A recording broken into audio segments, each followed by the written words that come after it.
Hello friends. तो last lecture में अपन ने जीरो ऑर्डर की रिएक्शन से रिलेटेड क्वेश्चन सोल्व किए थे। किस प्रकार के क्वेश्चन कैसे बनते हैं वो सब कुछ देखे थे। तो केमिकल काइनेटिक्स में आज लेक्चर नंबर 10 स्टार्ट करेंगे कि प्रथम कोटि के अभिक्रिया को प्रथम कोटि के अभिक्रिया के बारे में डिस्कशन करेंगे। तो उससे पहले जीरो कोटि की अभिक्रिया के कुछ एक दो एग्जाम्पल हैं वो देख लेते हैं। तो मेरे साथ ही लिख दो आप एग्जाम्पल कंटिन्यू कि जीरो कोटि अभिक्रिया या शून्य कोटि की अभिक्रिया के एग्जाम्पल कौन से थे। तो पहला एग्जाम्पल लिखता हूं मैं H2 + Cl2 H न्यू की प्रेजेंस में ये 2HCl बना रहा था। ये एग्जाम्पल शायद पहले भी लिखा था। वैसे तो अपने प्रथम कोटि द्वितीय कोटि के उदाहरण पीछे देख लिए जब शून्य कोटि की प्रथम कोटि के अभिक्रिया के बारे में थोड़ा थोड़ा डिस्कस कर रहे थे, लेकिन फिर भी लिखना चाहो तो एक साथ लिख लो। दूसरा एग्जांपल में बात करूं जैसे 2PH3 ये 2P + 3H2 बना रहा है। ये मोलिब्डेनम की उपस्थिति में उच्च दाब पर ये रिएक्शन हो रही है। ये जो एग्जांपल है ये भी शून्य कोटि के अभिक्रिया का एग्जांपल है। तीसरा एग्जांपल में बात करूं, एक एग्जांपल को लिख लो NH3 2NH3 कन्वर्ट इनटू ये टंगस्टन की उपस्थिति में उच्च दाब पर N2 + 3H2 का निर्माण करता है। बस ये तीन एग्जांपल थे जो शून्य कोटि के अभिक्रिया के एग्जांपल थे। कभी कभार क्या होता है क्वेश्चन में एग्जांपल ही पूछ लेता है कि शून्य कोटि के अभिक्रिया का एग्जांपल लिखो, तो बस ये लिख दो, हालांकि पीछे लिखे भी थे। तो अब हेडिंग डालो आप प्रथम कोटि की अभिक्रिया।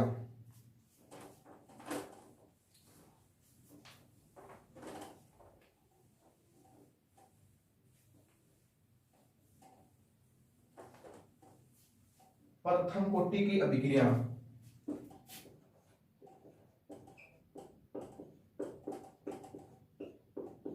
प्रथम कोटि की अभिक्रिया बहुत ही इंपॉर्टेंट अभिक्रिया है। बहुत ही सबसे ज्यादा क्वेश्चन पूछे गए हैं वो प्रथम कोटि की अभिक्रिया पर क्वेश्चन पूछे गए हैं। फर्स्ट ऑर्डर रिएक्शन,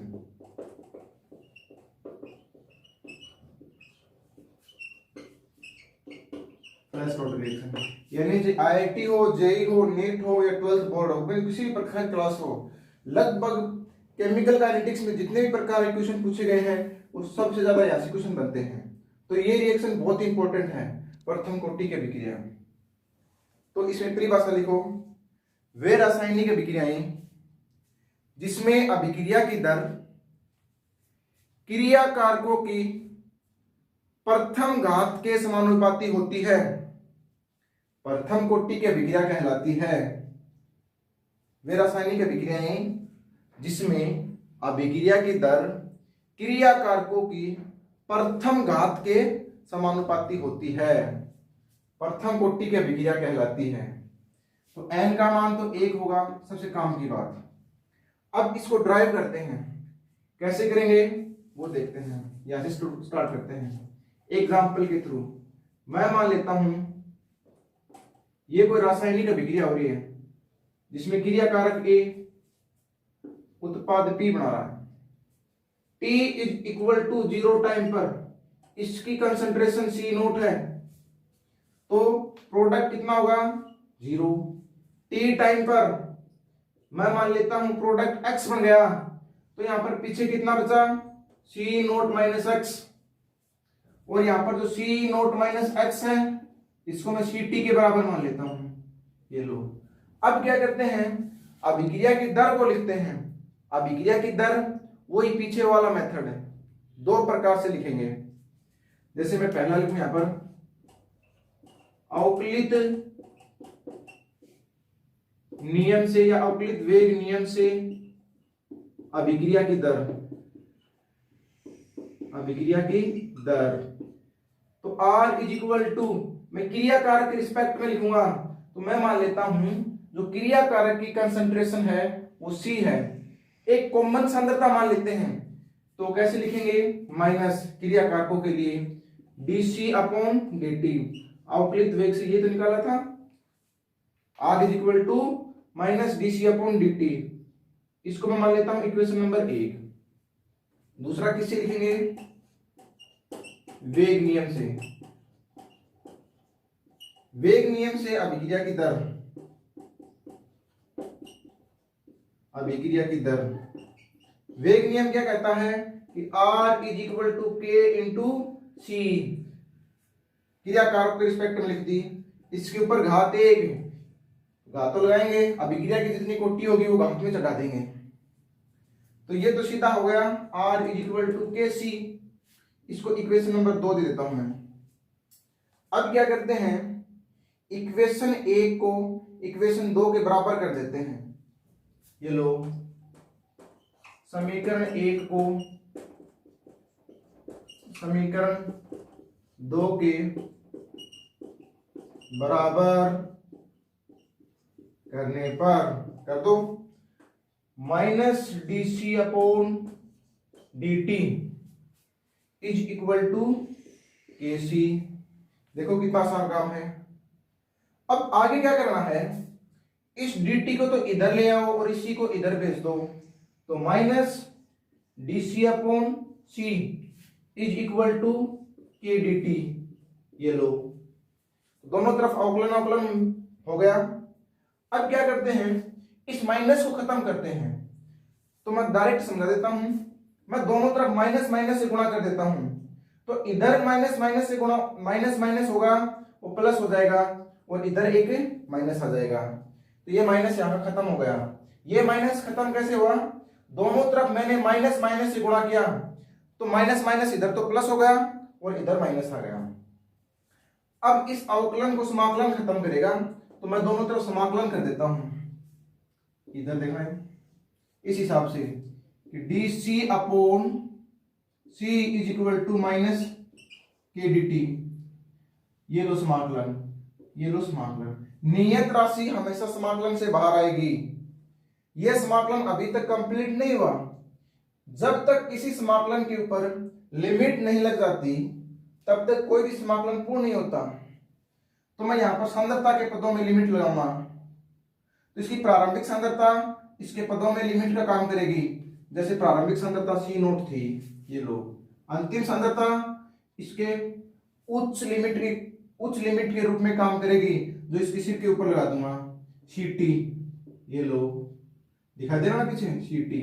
ये लो, अब इधर टाइम के पदों में मैं यहां पर लिमिट लगाऊंगा, तो टाइम के पदों में t इज इक्वल टू 0 प्रारंभिक और यहां पर t टाइम तक अभिक्रिया हो रही है। अब समाकलन अवकलन को खत्म कर देगा, लेकिन इसको कैसे खत्म करेगा, इसका समाकलन कैसे होगा, dc अपॉन c का समाकलन होता है ln ऑफ c, या x हो जाए कि dc अपॉन c का समाकलन होता है ln x। ln x, इस बात को थोड़ा सा ब्रैकेट में लिख लेना। हालांकि मैथ वाले तो जानते हैं, लेकिन बायो वाले भी साथ में लिख लेना। मैं ऐसे नहीं कहता बायो वाले नहीं जानते, बायो वाले भी जानते हैं कि अवकलन समाकलन कैसे सोल्व होते हैं, फिजिक्स में अच्छे तरीके से पढ़ते हैं। फिर भी कोड़े में dc अपॉन c, अगर इसका समाकलन करना हो तो ln ऑफ c आ जाएगा, या dc अपॉन x हो, सॉरी dc अपॉन x, तो ln x आ जाएगा। तो ये समाकलन तो खत्म हो गया, तो ln ऑफ c आ गया, ln ऑफ c आ गया। इसके ऊपर लिमिट लगा दो, c नोट से सी टी तक इज इक्वल टू माइनस के, इसके ऊपर समय के ऊपर लिमिट लगा दो, t इज इक्वल टू 0 से t टाइम तक। बस इसका इंपॉर्टेंट पार्ट यही था, हो गया सोल्व। तो इसको इससे गुणा करो माइनस, फिर इसको इससे गुणा कर दो, तो इसका रिजल्ट ये आया, ln of C T minus ln of C naught is equal to minus के टी। ये तो समझ गए होगे कैसे आ गया, ये आ गया। ये बोलते हैं समाकलित वेग समीकरण, इसको समाकलित वेग समीकरण। इसको क्या करते हैं, आगे लॉग में बदलते हैं, और जब इसको लॉग में बदलेंगे, इसको इस प्रकार भी लिख सकते हैं ना, ln of C T is equal to minus के T plus ln of C naught. क्यों, इस माइनस को मैं इधर ले गया तो प्लस में आ गया। बात को समझ रहे हो ना। तो ये ln ऑफ ct log में बदलेंगे तो 2.3003। क्यों? क्योंकि ln को log में बदलते हैं, इधर लिख देता हूं ये प्रॉपर्टी। यदि ln को log में बदलेंगे तो 2.003 से गुणा करना पड़ेगा, तो ये log बेस 10 बदल जाएगा।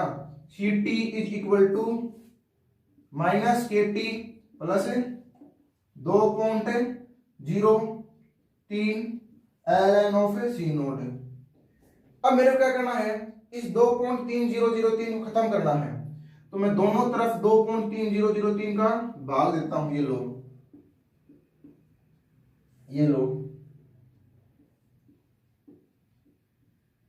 ये तो खत्म हो गया, ये खत्म हो गया, मतलब इसने इसको खत्म कर दिया, इसने इसको खत्म कर दिया।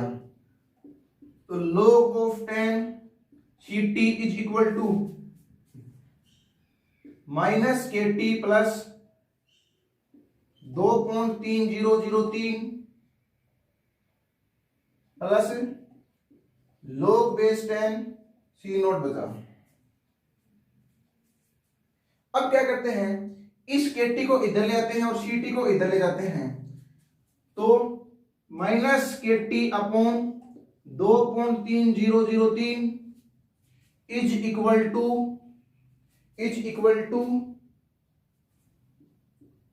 log बेस 10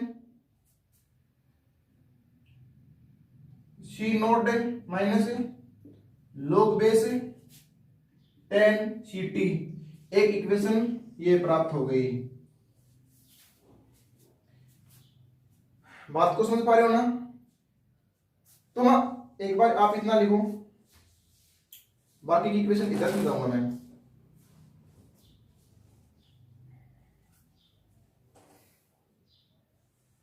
इसको मिटा देता हूं मैं।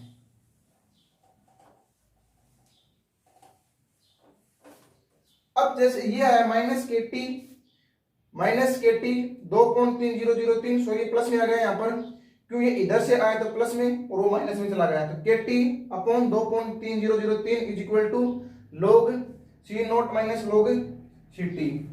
तो आपको ये ऐसा नहीं लग रहा क्या कि ये log a minus log b, तो log a minus log b आ जाए, उसको किस प्रकार लिख सकते हैं, log a अपॉन b, इसको मान लेता हूं a, इसको मान लेता हूं b, तो kt अपॉन, थोड़ा सा नीचे लिख देता हूं मैं, kt अपॉन 2.003 log a, ये तो हो गया log a और ये हो गया log b, तो log a minus log b को log a बटा b लिख सकते हैं ना, तो log a C naught upon C T, ये हो गया। और इस kt को क्या करो, इधर भेज दो, तो kt is equal to, sorry इस 2.3003 को इधर भेज दो, ये लो C naught upon C T, और यहां पर जो सी नोट है इसको इस प्रकार भी तो लिख सकते हैं ना, kt is equal to 2.003 is equal to C naught upon C naught minus X. ये लो, ये फॉर्मूला आ गया, बहुत ही काम का फॉर्मूला है, बहुत ही ज्यादा इंपॉर्टेंट है। यहां से प्रथम कोटि के जितने भी प्रकार के क्वेश्चन बनेंगे लगभग 99% ये फॉर्मूला काम में आएगा। तो ये समाकलित वेग समीकरण से प्राप्त हुआ। ये सी नोट क्या है, क्रिया कारकों की प्रारंभिक सांद्रता, क्रिया कारकों की प्रारंभिक सांद्रता। एक्स क्या है कि इतने क्रिया कारक अपघटित हो गए, इतने जैसे 25% अभिक्रिया पूर्ण हो गई, तो 25% क्रिया कारक कंप्लीट हो गए, तो यहाँ पर 25 लगा दो, 5% अपघटित हो गए तो 5 लगा दो। इस हिसाब से उत्पाद की मात्रा या अपघटित होने वाले क्रिया कारक की मात्रा वो x है। अब अपने बुक में क्या कर रखा है, अपने तो समझ गए, जैसे मैं इधर लिखता हूं सी नोट क्रिया कारक की प्रारंभिक सांद्रता है, क्रिया कारक की प्रारंभिक सांद्रता,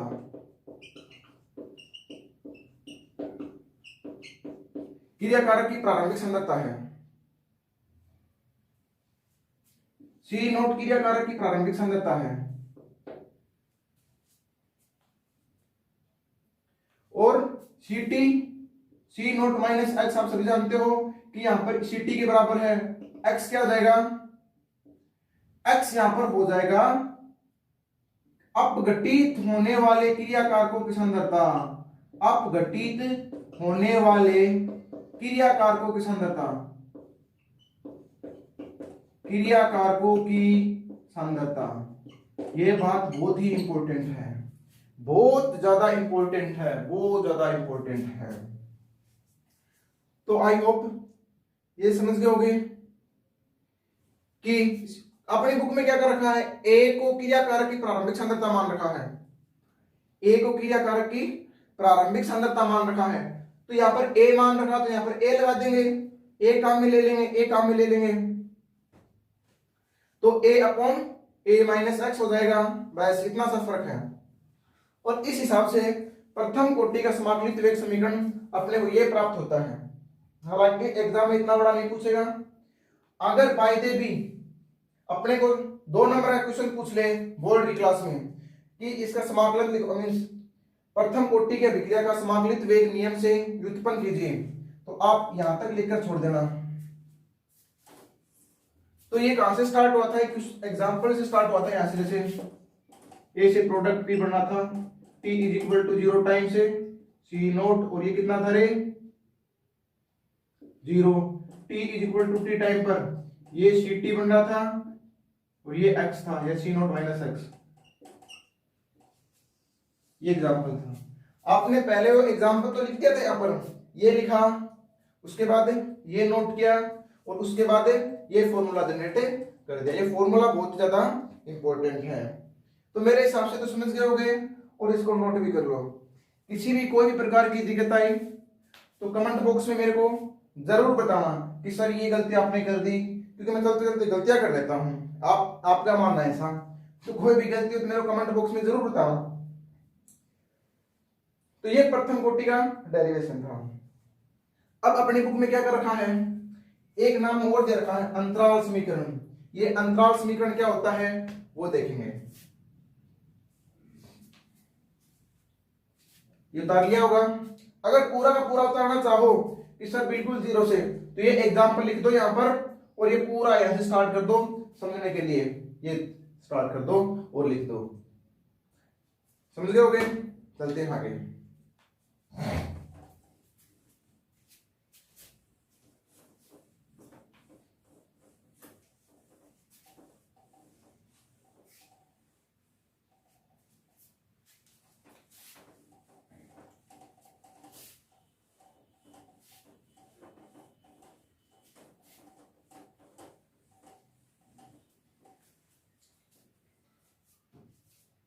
अब इसी फॉर्मूले में से निकालेंगे अंतराल समीकरण। कुछ भी नहीं है, बस एक छोटा सा नाम है अंतराल समीकरण। हेडिंग डालो अंतराल समीकरण, अंतराल समीकरण। बस मैथमेटिकल रिप्रेजेंटेशन कर दो आप, और कुछ भी नहीं करना। मैं मान लेता हूं कि टी टाइम पर जो क्रिया कारकों की सांद्रता है, क्रिया कारकों की सांद्रता x1 अपघटित होती है, x1 अपघटित होती है, और t2 टाइम पर जो क्रिया कारकों की सांद्रता अपघटित होती है वो है x2। बस कुछ भी नहीं है। और इस फॉर्मूले में वैल्यू पुट अप कर दो, जैसे कि t1 इज इक्वल टू प्रारंभिक सांद्रता सभी की सेम है, वेग नियतांक भी सेम है, तो kt1 is equal to kt1 is equal to 2.3003 upon C naught minus x1। Equation number 1 दे दो, लोग लगाओ साथ में, लोग बेस 10। ये लोग इधर लगा देता हूं, अच्छा सा log base 10 C naught minus X. तो के t2 टाइम पर 2.003 log base 10 C naught upon C naught minus x2। Equation number 2 दे दो, दे दिया। अब क्या करना अपने को, इक्वेशन अर्थात समीकरण नंबर 1 समीकरण नंबर 2 दे दिया। तो अब क्या करो, समीकरण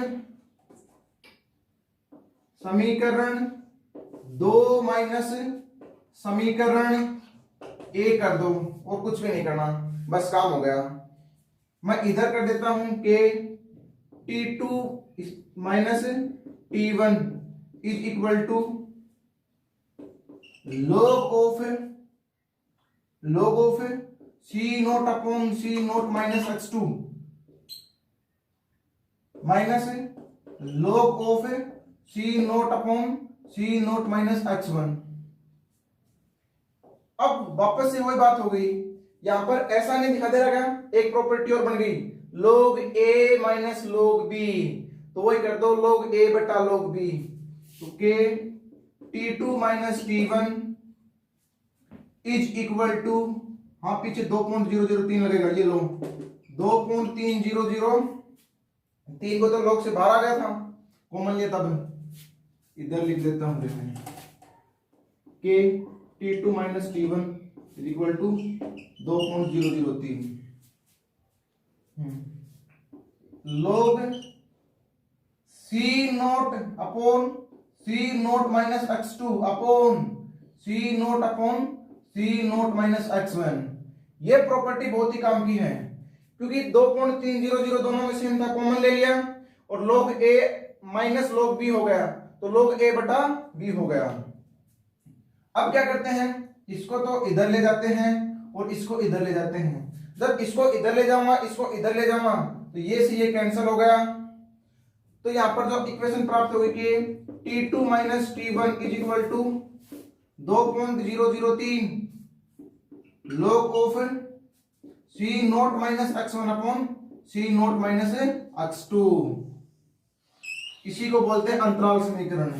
ये जो है इसका नाम है अंतराल समीकरण। अंतराल समीकरण, बस कुछ भी नहीं है, ये प्राप्त हो गई अंतराल समीकरण। अब आगे इसके को चाहे इधर ले जाओ तो कोई फर्क नहीं पड़ेगा, है तो अंतराल समीकरण है कि T2 minus T1 2.3003 upon k log C naught minus x1 upon C naught minus x2 प्राप्त कैसे हुआ, जब समीकरण 2 को समीकरण 1 में से घटाया 2.3003। बस आपको लोग अच्छे तरीके से आते हैं तो कहीं पर भी दिक्कत नहीं होगी। यह है अंतराल समीकरण जो राजस्थान बोर्ड की बुक के अंदर दे रखा है। क्वेश्चन किस प्रकार पूछेगा, सिर्फ इसी क्वेश्चन पर मैक्सिमम क्वेश्चन यहां से बन जाएंगे।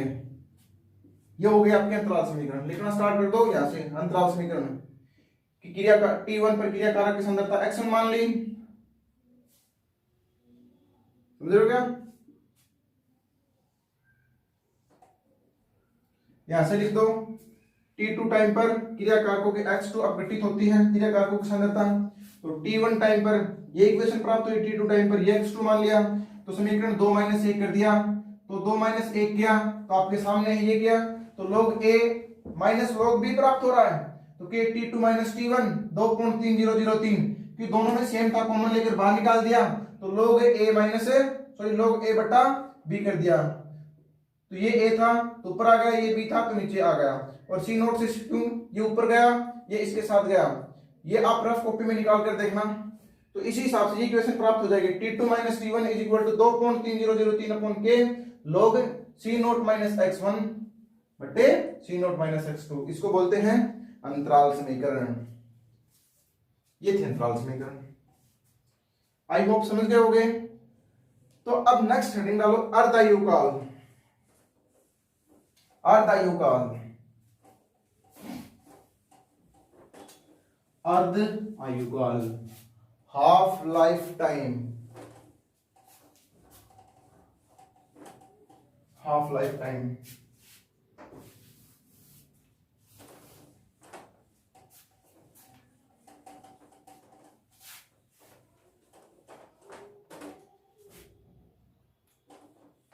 हाफ लाइफ टाइम, अरे मिट कैसे नहीं रहा जी।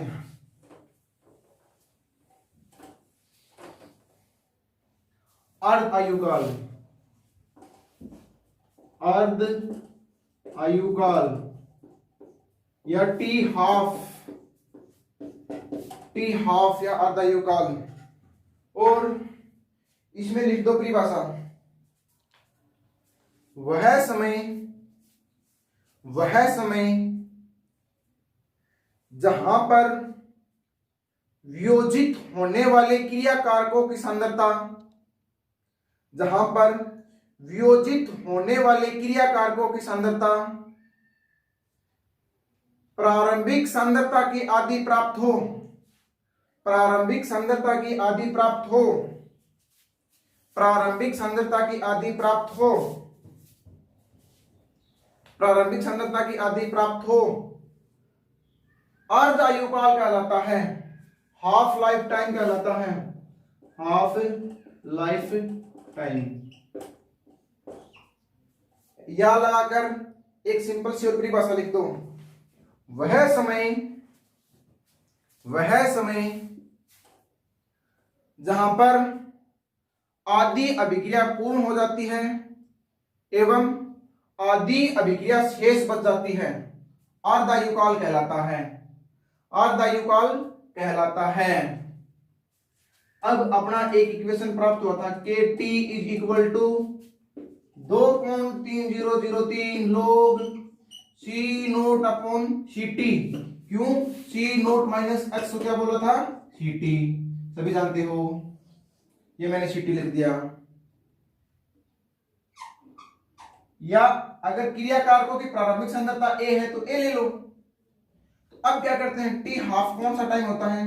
वह टाइम जहां पर सी टी की वैल्यू अर्थात शेष क्रिया कारक आधे तो वियोजित हो गए, आधे बच गए। C T is equal to C naught by 2, ये बच गया। तो इसकी वैल्यू पुट अप कर दो, k t half is equal to 2.3003 C naught upon C naught by 2। इस दो को इधर भेज दो और कुछ भी नहीं करना। तो k t half is equal to, log तो आएगा साथ मेरे, लोग बेस हैं 2.3003 लोग बेस 10, क्या बचा ऊपर? सी नोट से सी नोट गया तो 2 बच गया, ये 2 बच गया, ये 2 बच गया और कुछ भी नहीं बचा। तो 2.003 लोग 2 की वैल्यू बताओ, 0.30। तो k t half is equal to 2.3003 into 0.30। तो k t half is equal to 2.330 into 0.30। तो मैं इसको इससे गुणा करूंगा तो मेरे हिसाब से ये 3 3 9 9 3 6, ये लगभग कौन प्राप्त होगा? इधर लिख देता हूं मैं, k t half is equal to, ये प्राप्त 0.693, ये प्राप्त हो जाएगा। और इसके को इधर भेज दो, ये लो, ये आ गया टी हाफ, प्रथम कोटि का अर्धायुकाल का इक्वेशन या सूत्र बोलो तो t half is equal to 0.693 upon k. अरे सोल्व करके देख लेना, यही आएगा, कोई दिक्कत नहीं है। तो टी हाफ में यहां पर क्रिया कारक की प्रारंभिक सांद्रता आ रही है क्या? नहीं आ रही, सबसे काम की बात नहीं आ रही। तो यहां पर एक नोट लगाओ, एक नोट लगाओ बहुत ही शानदार, और उसमें लिखो कि प्रथम कोटि की अभिक्रिया में, प्रथम कोटि की अभिक्रिया में अर्धायुकाल क्रिया कारकों की प्रारंभिक सांद्रता पर निर्भर नहीं करता, क्रिया कारकों की प्रारंभिक सांद्रता पर निर्भर नहीं करता। तो ये हो गया अर्धायुकाल। बाकी इसका बच गया ग्राफिकल रिप्रेजेंटेशन, वो कल की क्लास में देखेंगे।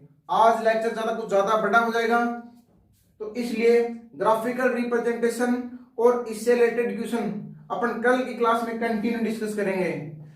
तो अगर इसमें किसी भी प्रकार का डाउट हो तो आप मेरे को कमेंट करके बता देना। हाँ, जो बच्चे नए इस लेक्चर इस चैप्टर को पढ़ रहे हैं तो वो सीक्वेंस से पढ़े एक एक करके। अगर आप डायरेक्ट L9 या L10 जो भी उठाते हो तो अच्छे से समझ नहीं पाओगे।